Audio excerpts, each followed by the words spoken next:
Right,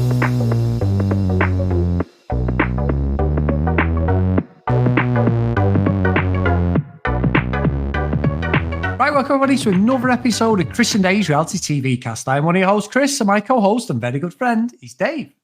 Hey there, Chris, and hello to our listeners out there. Welcome to Chris and Dave's Reality TV Cast. We are going to be covering a preview of the Traitors UK Season 2. And Chris, I didn't even know this was coming up, to be honest. Completely oblivious, but how are you, sir? Happy New Year, and welcome to 2024. Happy New Year, Dave. Obviously, this will be my 26th year on this planet this year, not my 25th day, that's 25. What are you laughing at? But no, I have had a good New Year and Christmas as well. Very good, actually, very good. And it was just nice. I think it's one of them. It depends what you're doing. I was sort of working in between bits here and there. It's the joys of doing call-out day. But in the same respect, we've had some good nights out. Me and Sam went out and good stuff with the family. So, yeah. And with Jordan being older, Christmas Day's not the same. Like, you know, she's 23. I want to like get her up at like start banging and knocking, making loads of noise about 6 o'clock. Sorry to wake you. Let's go open your presents. But I don't get that now, Dave, with us. So we didn't open them till about 10 o'clock or something like that. But we still had a great family day. So yeah, it's good. What about yourself? That's good. Yeah, no. See, my youngest is like 13 now. So he's still excited by it. You know, my eldest is 18, so you know the older ones aren't as excited so much. But no, I think still got some of that childlike kind of excitement about it. Chris, I'm fucking mid-40s. I still have my childlike excitement, to be honest, when it comes to Christmas. Fucking love Christmas, and I mean, leading up to it, gosh, so stressed with everything in life. And yeah, it was really good. I have taken off that time in between Christmas and New Year just to chill out a bit. And by God, the football. Should we chat about the football maybe? You know what, Dave? It started off so well. Yeah, and I'm going to say, probably shouldn't talk about. No, Dave, let's talk about football because you have spent most of Christmas, actually. This is the only downside. Absolutely pissing your pants at the demise of my once great football club.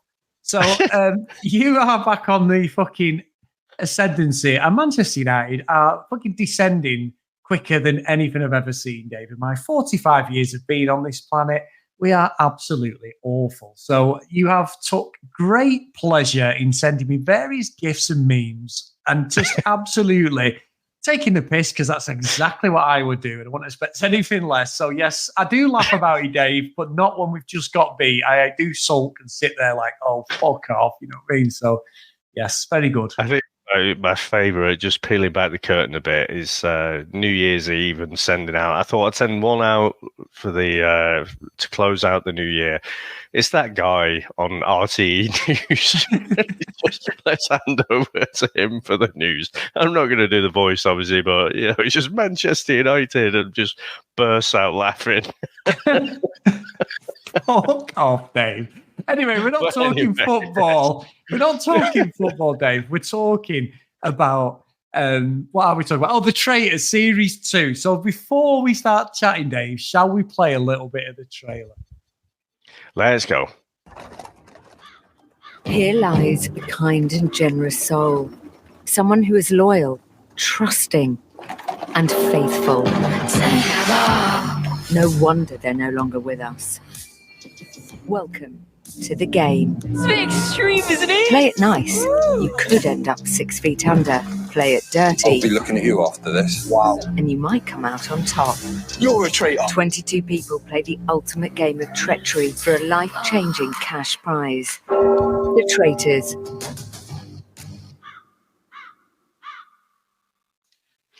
Very good. Now, for those, if you've not actually seen this was one we stumbled across. I think it might have been about this time last year, wasn't it, Chris? Yes. Sure, it was only last year. And I think you put me onto it and we ended up covering it. And yeah, it's a little bit different, isn't it? Now, we were thinking of starting up MAFS.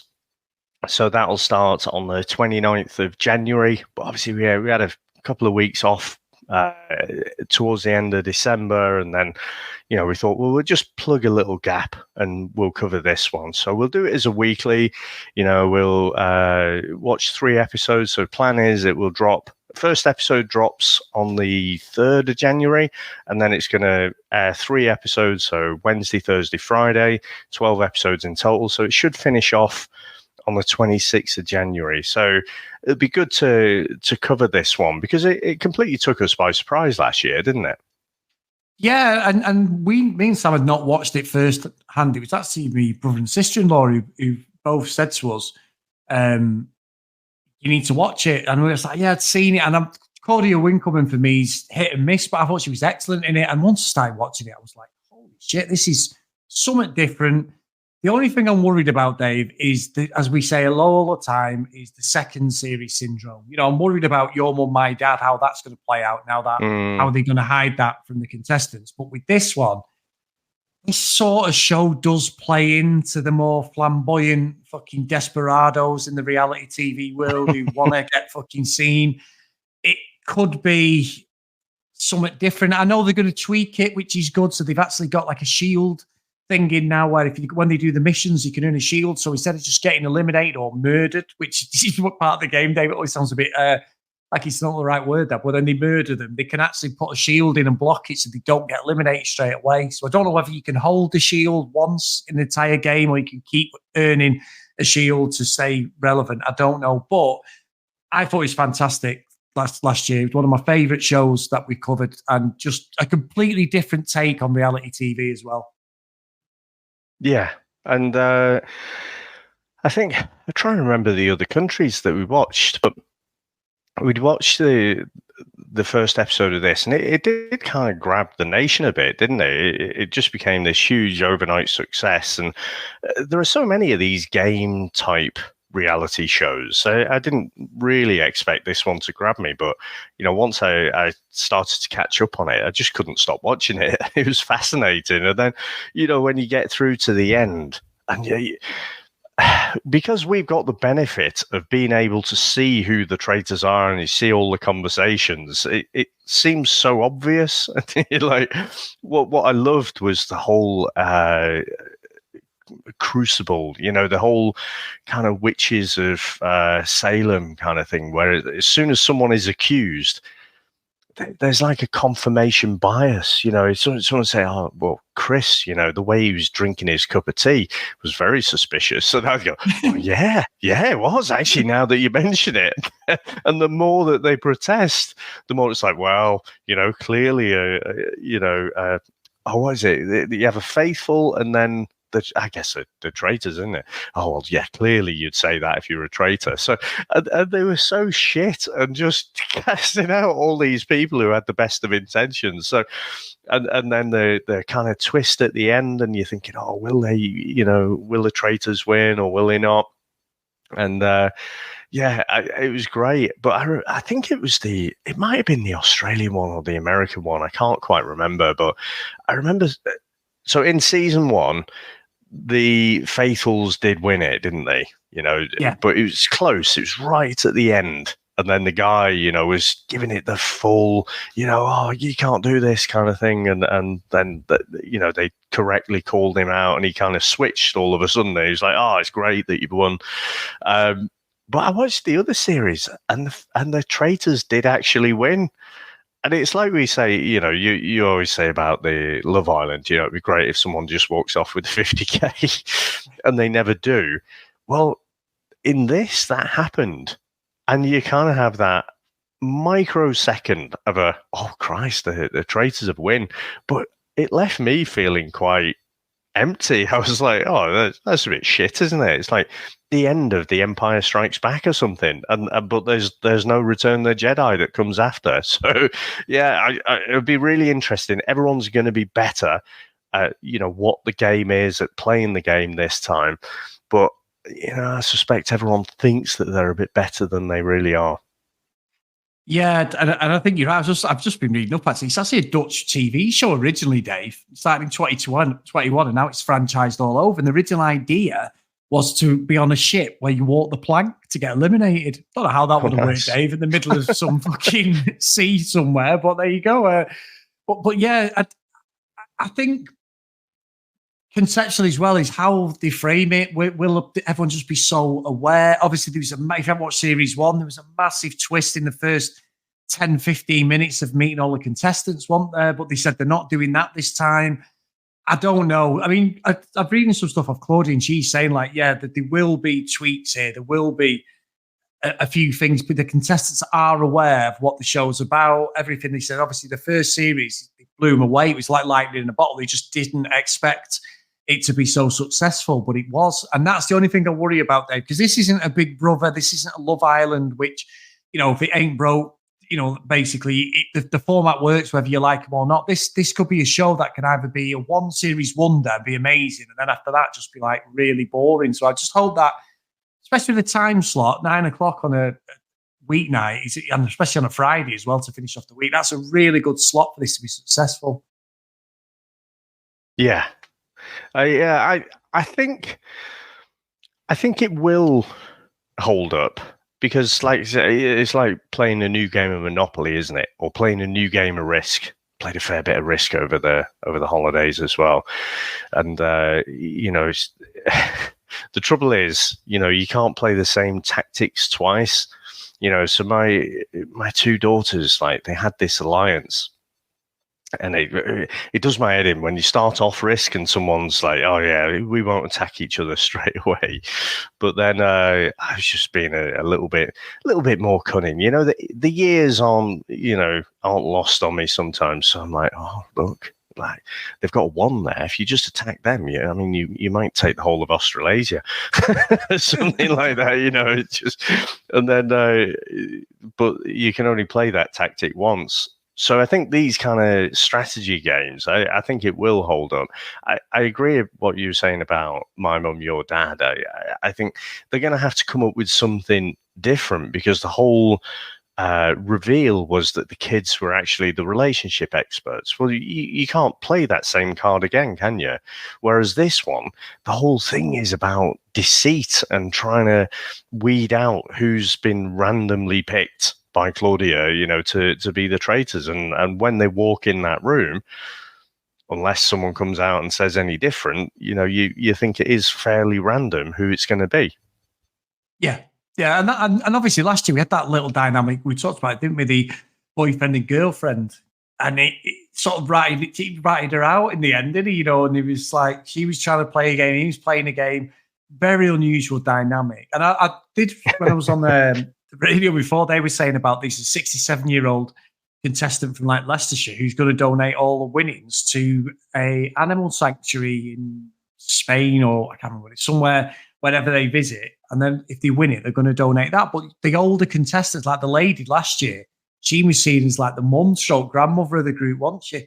And she wasn't a traitor. However, that would be the one, because they saw her as like a motherly figure, someone they can look up to. They trust her, completely. And there was a couple of contestants who thought that she was blagging it, and she wasn't. So that's where the dynamic of such a wide age group helps, doesn't it? The inexperience and daft of being young, as you say, youth is wasted on young ones, because it's as you get older, you realise what you had, sort of thing. So I don't know how that's going to play out, but I can't wait for it to start. I really can't. It was such a breath of fresh air for me, considering all the shit that we covered, all the fucking narcissistical bellends that we cover on all the other shows, Dave. This was something, but I've just got a feeling we're going to get the same fucking people creeping in to all these shows. People we've seen on other reality shows just appear from nowhere, because we covered so many. I will be pissed off then, Dave. I'll be like, oh, fuck off. Here we go. So I just hope we're not in that situation. You just have Curtis turning up with his feather fucking outfit on, dancing again. Well, I'd like him to dance again. That would be great, wouldn't it? Who would you think, Dave, of one of the shows? It's going to be some of these idiots off MAFS, isn't it? I was thinking the MAFS lot. I mean, they've got previous, haven't they? Who's it? The Laura, the one from Chelsea, who's I wouldn't be surprised if someone like that turned up. But yeah, I don't know. I wouldn't be averse to that, to be honest, because like I say, this is we because it's just a game, but there's obviously money up for grabs. I wouldn't be averse for someone like that turning up. But when they turn up for the fucking third or fourth reality dating show, then it's like, come on, you're taking the piss now. Dave, it's a whole lifestyle. You should know that. The same Bella. Oh, yeah, I really want to find love. No, you fucking didn't, because you said that the last fucking show you were on. What the bollocks. Well, Dave, I mean, obviously, we had a bit of a lean spell. We had a couple of weeks off, and we had a couple of shows that we covered. But January's just basically said to us both, you know what? You love reality TV. I am basically going to slap you both across the face with a fucking wet fish, because we've got Traitors. There's Love Island All-Star starting, which we don't know if we're even going to cover that. If we do, and then we've got MAFS Australia. And MAFS Australia is the pinnacle for me, Dave. And Harrison was a complete knobhead last year. Him and Bronte was just ridiculous. I cannot wait for that. So why have they done this to us, Dave? Why? We don't deserve this. We don't. Yeah, I mean, I started off watching the Australian Love Island as well, but I couldn't keep up with it. But I tell you what, if you do get time, it was good. I think I got up to about episode 8 or something like that. But they had all the MAFS cast-offs. A whole bunch of them. And what was it? Love Island Games as well has just been on. And I watched an episode of that. So, yeah, it's a funny thing, isn't it? I don't know if... Is it me, or is there just more and more reality TV on our screens now? Oh, there's loads, Dave, loads. I mean, what we've been watching, I actually watched, Dave, not really a reality TV, but about the Kardashians, behind the scenes one. It was on Sky. And they interviewed Caitlyn Jenner, and there's all different people, but everyone they interviewed was like, this is such and such somebody, ex-friend, because they were just exposing and completely talking about like how they got into TV, how they changed the face of reality TV completely. It was all off the back, unfortunately, of Kim's sex tape and the way they framed it, which there's been the rumours for years that it was all set up and filmed, and even the mum got them to reshoot some of the scenes, and they released it as if it was like, someone had got hold of this video, because Paris Hilton had a video which was genuine, and that ended up sort of elevating her. Did you just say her mum got to reshoot Kris Jenner. some of the sex tape? Dave, what? Dave, listen, you don't know anything about Kris Jenner. She's the momager. She. I'm not saying she was there when they filmed it. What I'm saying is, she apparently, the rumor allegedly is that there was scenes reshot with her and Ray J, who was Kim's ex-boyfriend, because Kim was good friends with Paris Hilton, who'd been through all this, and became Paris Hilton's basically someone who came in and adjusted a wardrobe and a clothing and all this, and then she wanted to be in that circle. Dave, it's too much for me to talk about the Kardashians. However, it's a 3-parter, and it basically implies that, which is what we've all said. Even Caitlyn Jenner actually implies that, Dave. So, you'd have to watch it. It's ridiculous. But billionaires, Dave. So who's the daft ones? You know what I mean? Who's the daft ones? Billionaires off the back of that sex video. Unbelievable. Yeah. Well, I'd tell you what, Dave, there's no way, if I ever did anything like that, there's no way I'd be a billionaire off one of mine anyway. It'd be a 10-second fucking video, and it'd be like, is that it? Well, there's no way me and you were getting a career off the back of one of them, Dave, anyway. But how many wannabes are there? So you've got that one example.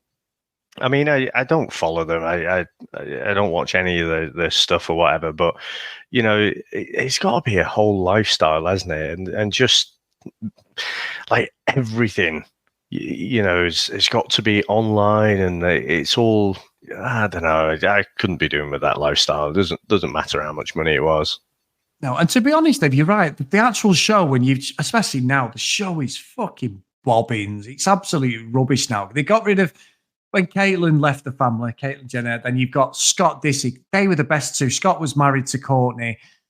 They were just the best two. He felt, all right, some of the things are set up, but it felt a bit thing. But now all you've got is the girls going, oh my God, she told me that I couldn't go to this premiere, and I wanted to wear a loose, a John Paul Gaultier outfit, and I couldn't. And it's like, oh, fuck off. It's just, and it's on Disney, and it's the worst reality show now. I've gone from being one of my favorites to one of the worst. It's absolutely shit now. It really is. It should completely, they basically moved away from Keeping Up with the Kardashians and just on their own show, The Kardashians, and it's absolutely crap, Dave. It really is. But they've got full control.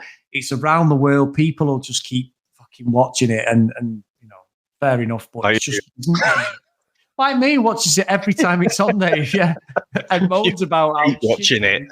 Yeah, hate watching it. But I can tell you what's happening in every episode. But there you go. But no, there is the reality TV. Like we've been watching different ones. Like I pay for the Hey You app on Prime, $4.99 a month, Dave, which is basically $4.99 of reality TV, and we just watch stuff. So yeah, I'm the mug who pays for it, Dave, because I do enjoy it, even if the Kardashians are bellends. But there you go.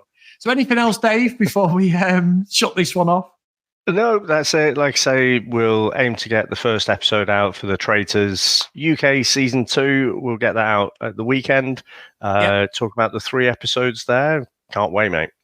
I can't, honestly. I really can't. And anybody who's outside the UK, well, in the UK, it's on the BBC from, as Dave said, from tomorrow, the 3rd. It will be on the iPlayer as well. Apparently, once the first episode is released, the 2 episodes preceding for the week will actually be there. So you can, if you didn't want to watch it every night at 9 o'clock in the UK, you can actually go on the iPlayer. And if you're outside the UK, you'll need a VPN. We do have a NordVPN link in the show notes as well, guys. Which gets you a discount if you do want to do that. If not, if you've got a VPN, then you can get it on the BBC iPlayer. So, get watching it, guys. We really appreciate everyone's support as always. It's the start of a new year. We're back. Me and Dave, couple of bellends. We really appreciate all like the thanks and the nice messages over Christmas and New Year that you sent on the Facebook page, Chris and Dave's Reality TV Castle. You messaged us and that. We do appreciate it. Thank you. We do see them all. If you want to email us, cdrealitycast@gmail.com. As always, follow us on social media @cdrealitycast. So if you do want to support us a little bit more, get over to patreon.com/cdrealitycast. So the first 2024 Roll Call of Honor, and a massive thank you to all our supporters over the years, past and present. We do really appreciate it. So, massive thank you to Katja, Sims, Andrea Scoop, Danielle, Kim, Amanda, Larissa, Helen, Nicola, Emma, Fiona, Cassie, Megan, Maggie, Gillian, Keith, Helen, Chloe, Noreen, Joanna, Libby, Katie, Dee Dee, Hennessy, Lauren, Lucky Lulu Green, and Kent Gustafson. So thank you so much, guys, for all your support. We really appreciate it. That's awesome. Sorry, frog in my throat there. So thank you very much. So it's good to be back. It has been a couple of weeks, hasn't it? So good to be back talking a bit of reality TV. Thank you very much. So thanks to all our supporters out there. Thanks to all our listeners, and we'll speak to you next time. Bye.